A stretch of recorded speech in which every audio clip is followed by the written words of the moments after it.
9 avril 1989. Depuis quelque temps, il y a eu une série de visions énigmatiques et qui me troublent un peu. D'abord parce qu'on a l'impression d'une série, entre guillemets, qui tend vers quelque chose. Ensuite parce qu'on peut leur donner une signification tout à fait contradictoire, selon qu'elles ont un sens individuel ou général, proche ou lointain, passager ou plus profond. Mais la vision qui m'a le plus troublée, c'est celle que j'ai eue dans la nuit du 29 au 30 mars. C'était d'une clarté complète et d'une inexplicabilité aussi complète. Voici. On, entre guillemets, mettait un bateau à sec. Ce on devait inclure l'ouvrier, en l'occurrence le marin, mais il ne voyait rien parce qu'il était dans l'action. Je, entre guillemets, ne voyais donc rien, j'étais dans une opération. Puis je, entre guillemets, me suis vu sur la pente d'une falaise. Ce je devait être le double supérieur, celui qui regarde ou qui voit. Et cette falaise dominait le fond d'une crique ou d'une anse, et alors j'ai vu un très beau trois-mâts, vraiment un si beau bateau, tout blanc, les voiles ferlées, que l'on mettait en cale sèche. Un instant, je me suis demandé, le double supérieur, si j'allais l'aider, le marin ou l'ouvrier. Puis je me suis dit, ce n'est pas la peine, comme si le marin se débrouillerait très bien tout seul. Et alors, ce qui m'a peut-être frappé le plus dans cette vision, en dehors de la beauté de ce trois-mâts, c'est qu'il reposait méticuleusement sur une série de cales ou de bûches bien proprement sciées et qui brillaient comme si elles avaient été fraîchement fendues. On voyait le poli du bois et c'était d'une couleur entre le jaune et le rose, un peu comme le cœur du mimosa. Ces cales ou ces bûches étaient méticuleusement placées en travers, de loin en loin sous la quille. Il y en avait peut-être une dizaine qui brillaient sur ce fond noirâtre, probablement vaseux, et qui protégeaient ce superbe bateau contre tout contact avec la boue. Il était tout à sec, comme à marée basse, dans cette anse que je regardais d'en haut. Je ne voyais personne sur le pont. On l'avait mis en cale sèche. Je ne voyais d'ailleurs pas de béquille comme il eût été normal. Le bateau tenait tout droit sur sa quille qui reposait sur ses bûches brillantes. Alors toutes sortes de questions troublantes et contradictoires se posent. Généralement, on met un bateau en cale sèche quand il y a une avarie ou quand on le range pour l'hiver. Mais il avait l'air flambant neuf, sans la moindre avarie, tout blanc, les voiles bien ferlées, impeccable, comme si au contraire il était fin prêt à naviguer dès que la marée haute viendrait. Ensuite, est-ce que ce bateau a un sens individuel ou plus vaste ? Mère m'a souvent dit que le bateau était le symbole de mon, entre guillemets, yoga.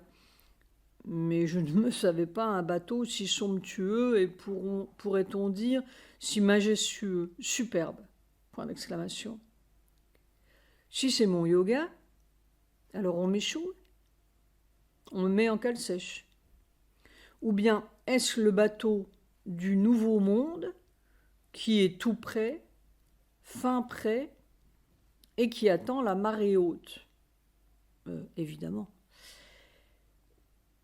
Si c'est mon bateau, alors cet échouage m'inquiète un peu parce que l'état de mon corps n'est pas brillant.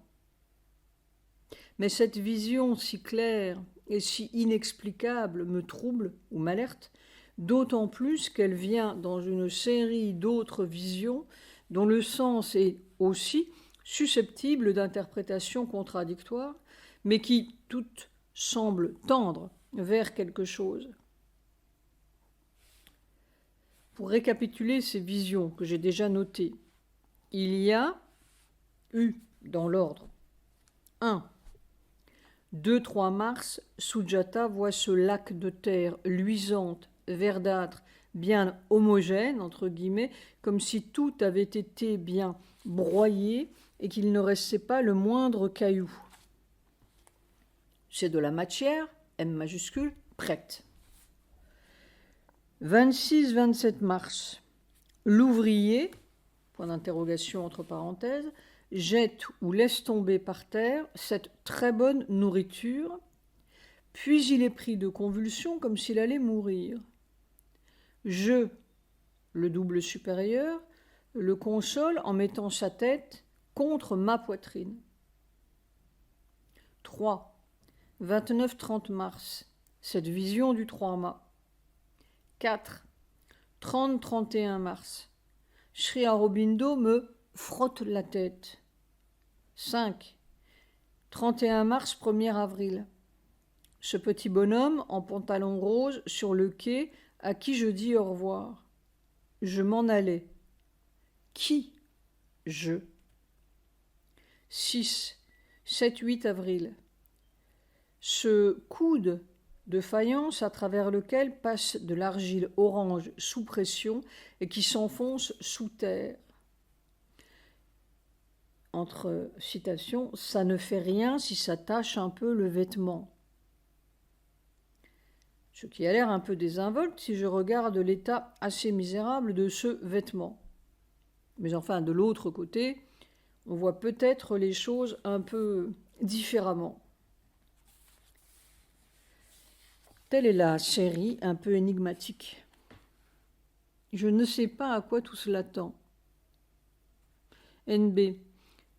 En tout cas, j'étais arrivé à un tel point que j'ai décidé hier et aujourd'hui de donner un peu de repos à mon corps et de ne pas travailler. Je suis en cale sèche. Je ne sais pas si cela arrangera mon dos. Demain, je verrai. L'absurdité humoristique, peut-être, c'est que je voudrais bien faire une trouée là-dedans sans abîmer mon donjon. C'est à la fois drôle et pas drôle du tout. 10 avril 1989. Toujours le même rocher et la même foudre et les mêmes dégâts. Et ce perpétuel, que faire? Bon, il n'y a qu'à être stoïque. Note de bas de page. Ce coude malheureux, c'est le passage entre les dernières vertèbres cervicales et les 7, 8 ou 9 premières vertèbres dorsales, jusque sous les omoplates. Il y avait un temps, pendant longtemps, où je pensais que cette puissance allait faire fondre tous les obstacles. Non, elle ne va pas faire fondre tous les obstacles. Elle va faire fondre l'obstacle au majuscule. Il y avait un temps où je croyais que demain, ça irait mieux. Non, ça n'ira pas mieux, mais ça ira autrement. Voilà tout. Notre mieux est encore un mieux de la vieille manière. Soir. Dans cette vallée tranquille où j'allais me promener, il n'y a plus que des rochers noircis par le feu et des arbres grillés ou saccagés. Cette sous-humanité pèse trop lourd sur la terre. Un hasard. Sujata me montre cette photo dans un de ses magazines bengalis. Illustration de la photo Ananda Mela, 8 mars 1989. On voit une foule, un arbre, et puis la légende. il reste un arbre. Puis plus tard, elle me montre ce passage de la vie divine que je lis directement en français. Si par une loi occulte de la nature, un tel développement de l'être humain en être supramental était prévu, cela ne pourrait se faire que par un petit nombre d'individus qui se détacheraient de l'espèce pour former le premier fondement de ce nouveau type d'être. Il n'y a pas de raison de supposer que l'espèce entière puisse parvenir à cette perfection. L'homme et l'évolution dans l'évolution spirituelle, chapitre de la vie divine, traduit par Mère.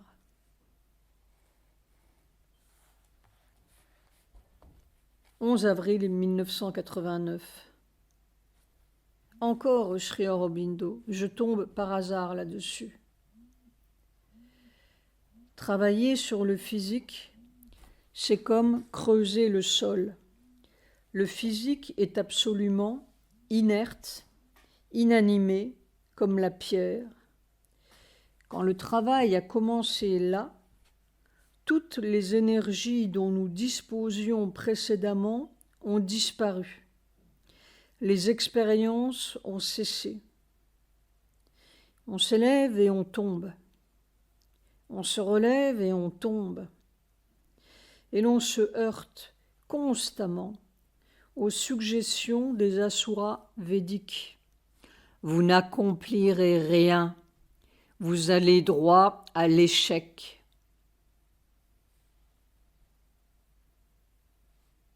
Il savait. La seule différence, c'est que la pierre est inerte, tandis que ça, c'est de la pierre qui souffre. Nuit du 12-13 avril 1989. Encore un fait bizarre, que je note juste pour sa bizarrerie. C'était juste avant de me réveiller ce matin. J'étais pressée, entre guillemets, de me réveiller parce que je devais méditer, point d'exclamation entre parenthèses, avec un petit bonhomme. Et je m'étonnais en moi-même, moi qui ne donne jamais de méditation. Et avec ce petit bonhomme par-dessus le marché, qui ne devait guère être en âge de méditer. Et ce petit bonhomme, je l'ai vu, était tout vêtu de bleu, vers 7 ans, je dirais. Je me demande encore si c'est l'ouvrier ou ce que j'ai appelé l'âme du corps. C'est tout de même bizarre. J'étais pressée de me réveiller parce qu'il fallait méditer avec ce petit bonhomme. Tout est à l'envers.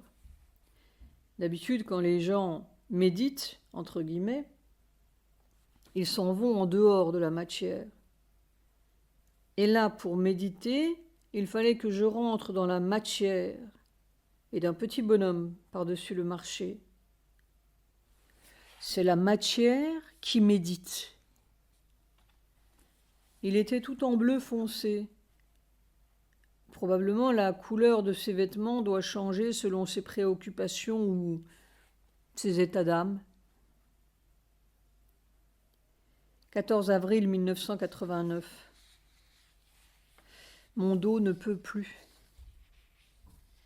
Alors je suis au bout. Que faire ? Ils ne me diront pas ? Ils ne m'ont pas conduit si longtemps pour me laisser là ? Sri Aurobindo parle toujours de surrender. Alors c'est le moment de faire le surrender. Mais on a du mal à faire le surrender à la douleur et à la mort. Ce n'est pas digne d'un homme. Ou bien, y a-t-il un autre moyen ? Quel moyen ? Je suis si désolée. Je n'arrive pas à croire que ce soit fini. Je n'arrive pas à croire que la grâce ne viendra pas à ma rescousse. J'ai peut-être commis des imprudences avec mon corps, mais où est la prudence sur cette voie-là, V majuscule? J'ai marché de long en large dans l'allée de Land's End. 15 avril 1989. Quand je marche de long en large dans l'allée, il y a ce poids écrasant sur mes épaules et dans mon dos qui presse pour descendre, mais qui semble rester bloqué à hauteur des omoplates. Et naturellement, ça fait du fer. Debout immobile devant la cheminée, ça semble passer mieux avec un léger mouvement serpentin des épaules et du dos, puis une flexion des genoux et des jambes et des pieds. Mais tout mon dos est si déchiré. Alors que faire? J'ai écrit ce matin l'épigraphe de ces carnets. 16 avril 1989. Je me sens, le corps se sent, comme ce petit phoque qui regarde et ne comprend pas. Il regarde. C'est de la matière qui prie pour avoir son sens. 17 avril 1989. Ma capacité est à toi, T majuscule, et mon incapacité est à toi, T majuscule. Om. 18 avril 1989. Je suis dans une impossibilité mortelle. La douleur, la vraie, c'est de ne pas pouvoir faire.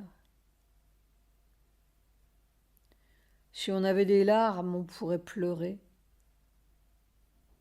Et ils ne me disent rien. Pourquoi? On m'a montré ce corps en convulsion parce qu'il ne pouvait pas supporter cette nourriture.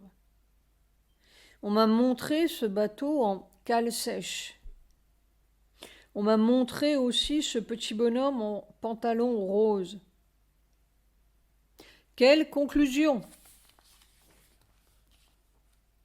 Soir. En fait, cette puissance est perpétuellement, en italique, là, à me déchirer et écraser le dos avec chaque respiration en italique. Soit que je marche et me promène, soit que je m'assois pour fumer une cigarette, boire mon thé, ou que j'aille n'importe où, c'est tout le temps, sauf quand je dors. Alors le corps gémit constamment. C'est chaque respiration qui fait descendre et circuler cet écrasement de foudre. Allongé sur le dos, c'est pareil. Mais à plat ventre sur mon lit, cela semble moins déchirant ou moins circulant.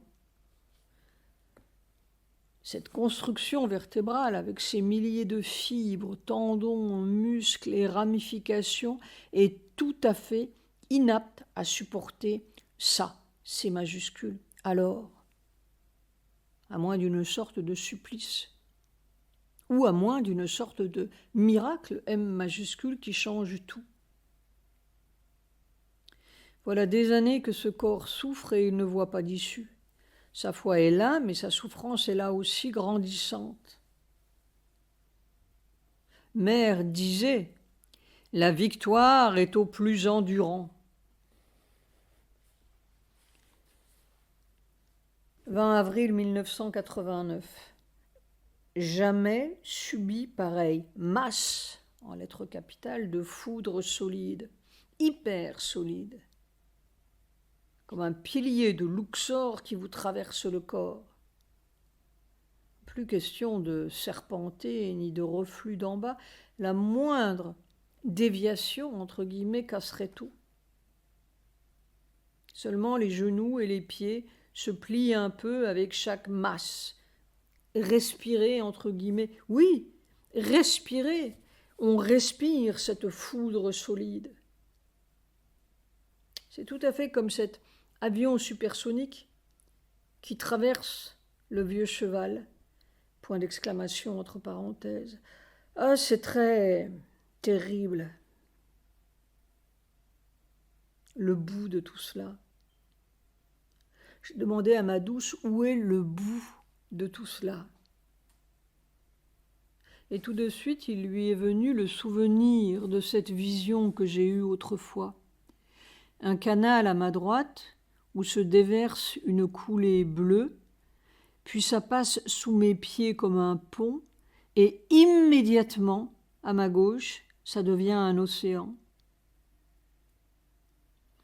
Ou bien tout le corps va casser, se briser en miettes de vertèbres, ou bien quelque chose d'autre va casser, en italique. La mort, M majuscule, va casser. Pendant 1 heure, debout devant la cheminée. C'est curieux, le corps n'a pas la moindre peur, comme s'il n'était plus question de vie ou de mort pour lui, mais d'autre chose. La seule notion qui lui reste, c'est la douleur. Être plus tenace que ce mensonge. Soit. Quand je m'arrête, le corps est comme un bonhomme de plomb et c'est très difficile d'aller m'allonger. Cette puissance pourrait très bien remplacer le squelette pour nous faire tenir debout. Mais comment faire disparaître les vieilles vertèbres? À moins qu'un autre bonhomme ne soit en train de pousser subrepticement dedans.